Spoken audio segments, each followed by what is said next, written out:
Ya, kulaba ababuza ukuthi how to link my broker to my MT5 bafethu. Ihlanganiswa kanjani ibroker yakho no-MT5? Ihlanganiswa kanjani u-XM no-MT5 bafethu? Uyangena usungenile i-account yakho kuvela kanje.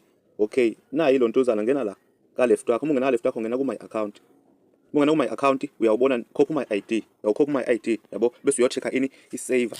I-saver lapha phansi, yabo? XM Global MT9, XM Global MT9. Usuyahamba futhi usuyowenza same thing. Bese ungena kuphi ku-MT5 yakho i-app. Uma ungena MT5 yakho i-app cathi kuzobe kuvele kanje. Cathi kuzobe kuvele kanje. Makuvele kanje ungena ka left. Nawu la plus sign lapha. Nawu lo plus sign. Ungena kulo plus sign lo.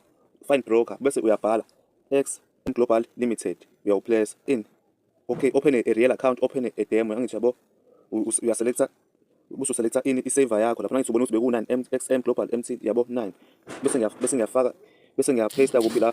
Ngipaste i-account ID yami la ngaphezulu bese ngifaka i-password yami. Bese uyaloga-ke kanjalo uyisave uma uyisave ungayisave uma ungayisave kanjalo nje yabo isilog